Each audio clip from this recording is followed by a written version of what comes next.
Good evening, boys and girls. Are you ready for bed? Are you ready for a bedtime story? Well, this story, called Billy and the Blue Whale. I'm starting to put all my stories, which are improvised. That means I made them all up on the spot. I'm making them all into books now, and you can find them on Amazon, or you can email me at E3Dstories@gmail.com. Once upon a time, there was a little boy who was very, very shy. He didn't have any brothers or sisters, and he lived all alone with his mummy and daddy. But his mummy and daddy were always working. His daddy worked in a factory miles and miles and miles away from his home, meaning that Billy only saw him on the weekends. His mom worked in a restaurant, and she came back really late every night. So the boy, when he left school each day, had to get on the bus, get off the bus, walk all the way up the stairs to his house, open the door, turn on the oven, cook the food that his mom had prepared the night before, eat it by himself, do his homework by himself, brush his teeth, wash his face, and go to bed, all by himself. His mom would come home about 10 o'clock at night, and he was always still awake, waiting for her. Whenever he heard his mom close the door as she came in from work, he would close his eyes and go to sleep, or pretend to go to sleep even. And every time his mom came back, she would always, without fail, go straight to Billy's bedroom first, just to check that he was sleeping. And every night she would see his eyes were closed, and every single night she would give him a kiss on his forehead. Billy always tried to stay awake, but as soon as his mom kissed his head, he fell fast asleep.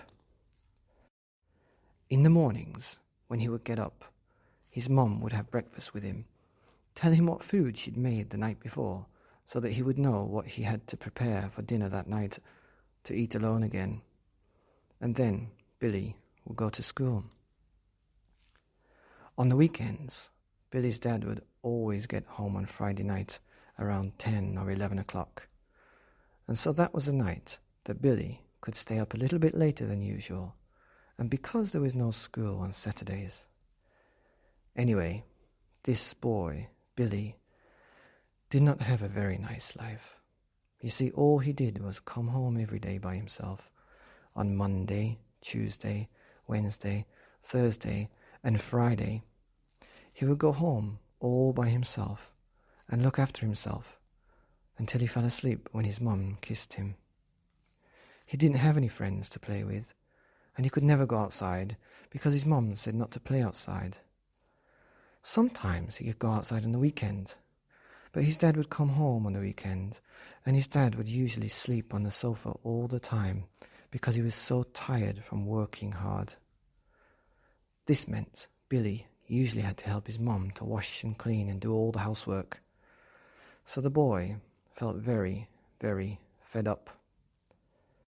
Well, one day, I think it was a Tuesday afternoon, the boy was feeling particularly fed up, and he got off his school bus and went upstairs to his house, opened the door, went in, and turned on the oven for the food. And then he heard a ding-dong at the door. "Oh, who's that? I didn't ask any friends to come around," he thought. So he went and opened the door, and there, at the bottom of the step, was a little box, and nobody to be seen. He looked around, but he couldn't see anybody. And he knew that postmen didn't even come at 5 o'clock. So, after making sure that the coast was all clear, he took the little package under his arm and quickly closed the door and went and put it on the kitchen table. He turned off the oven so he could let his food cool down a bit. And as his food was cooling down, he went to the kitchen table and opened up the little box. He unravelled the delicate paper-wrapped present, to find a little note, and the little note said, "Follow the blue whale." Is this for me or for Mum? He thought. Follow the blue whale? What does that mean? Well, he couldn't really think of what the note meant, and then he started to get hungry and remembered that his food was getting cold in the cooling oven, so he put the card on top of the piano and went and ate his dinner.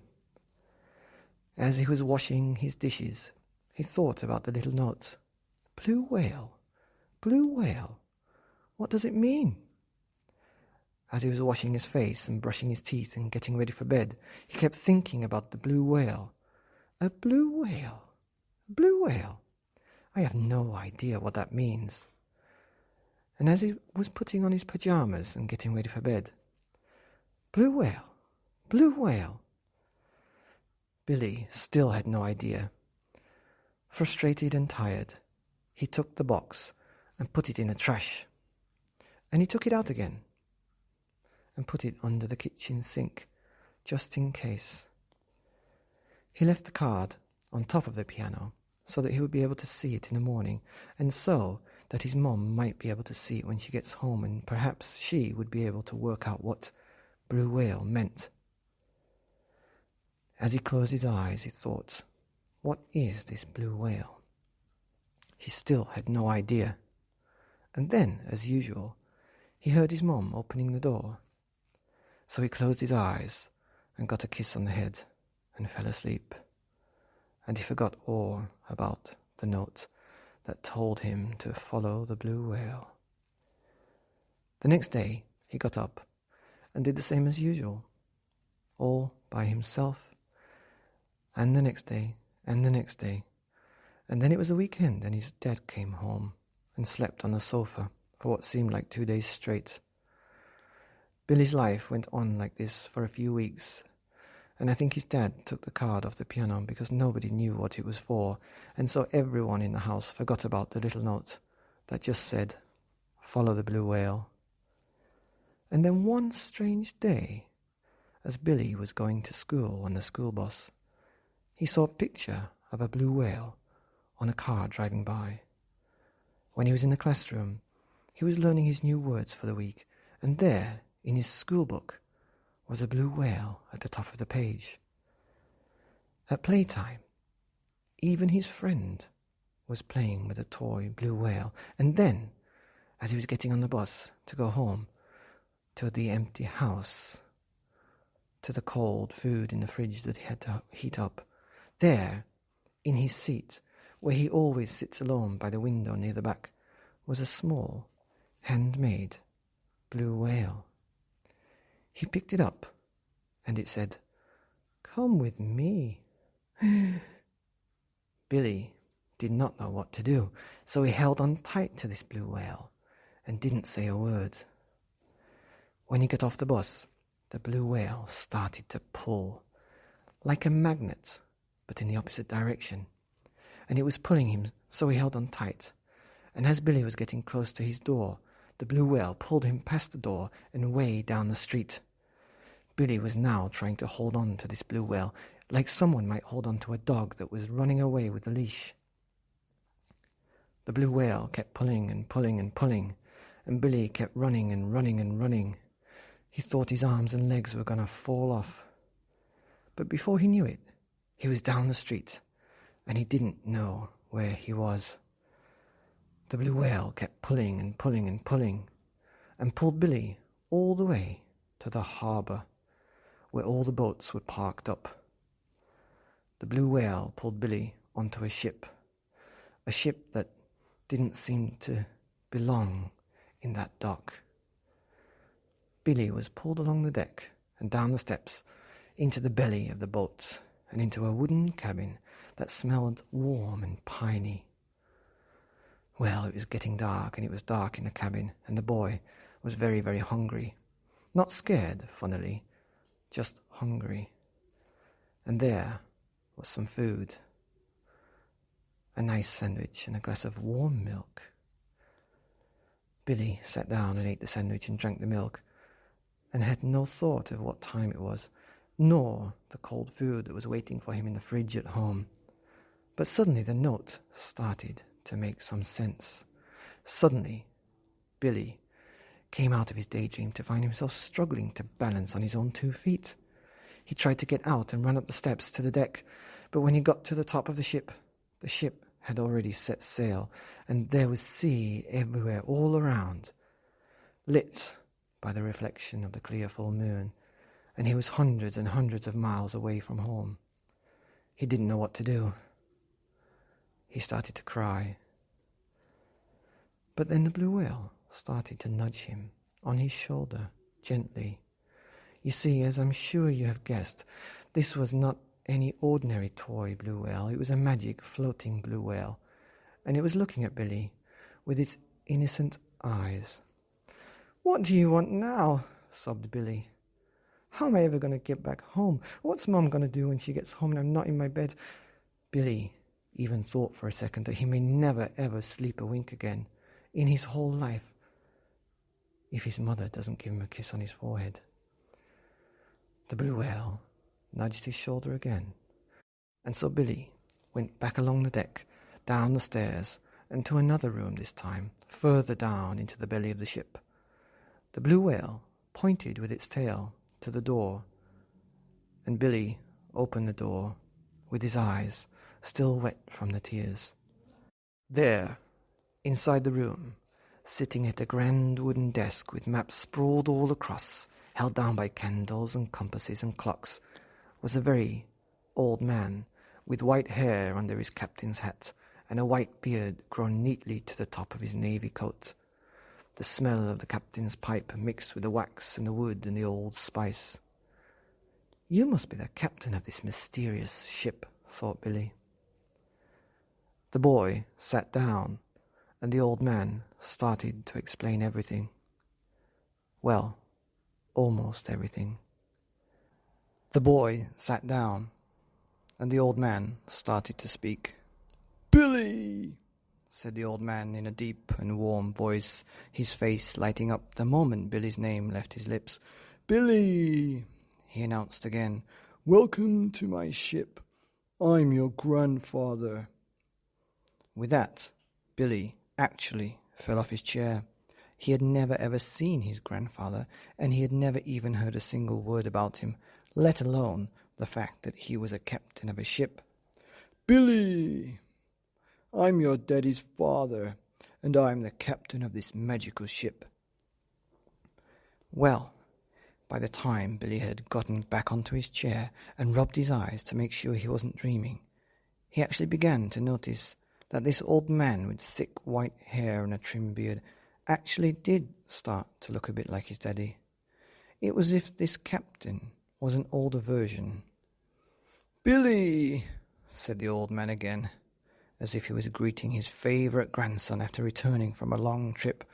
"I've been watching you from afar, because I have this magic telescope on my ship, and I could see everything that you have been doing. I've been so sad watching you come home every night to make your own dinner and go to bed all by yourself, and I'm sorry I couldn't come and help you. But that's why I sent the blue whale to come and get you. I hope you don't mind." Billy was actually relieved that he now knew where he was, why he was there, and who he was with.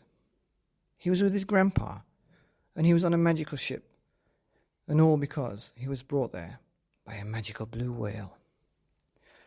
"This is just amazing," thought Billy, and he felt much better, because up until then he was getting a bit scared. Having calmed down, Billy started to ask some questions. "So, Grandpa, how long have you been on this magical ship? Where have you been to? What does the ship do? How do you drive it? Where does it go? Where are we going? What are we going to do? Where's the food? Because I'm getting a bit hungry now.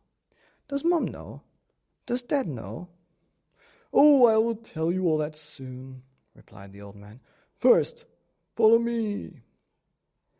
And so Billy's grandpa, the captain of this magical vessel, took Billy on a tour all around the ship, down into the bottom to see the engine, up to the top where the wind was blowing and the breeze was splashing the water off the waves, and Billy could see thousands and thousands of seagulls in the blue sky, and the silvery dolphins jumping and splashing through the water, laughing as they went by.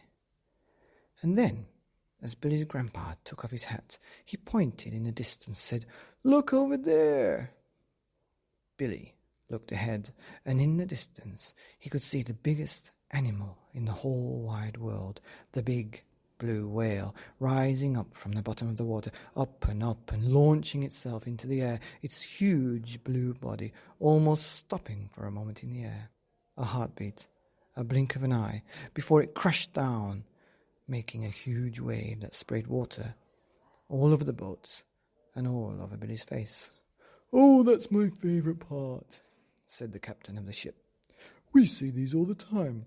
Actually, the blue whale is a magical animal, and that's why we have a magical blue whale mascot that came and picked you up and brought you back here. It's rather good, isn't it?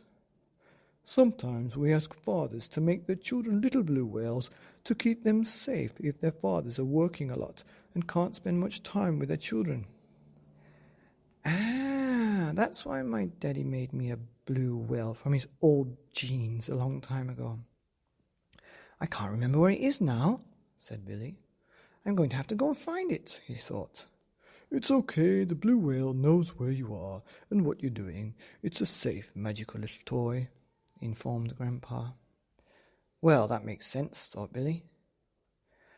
"Let me take you where I drive this magical ship," Grandpa continued. And so the captain took Billy to the helm, where there was a big wooden wheel, and he showed Billy how to steer the huge ship.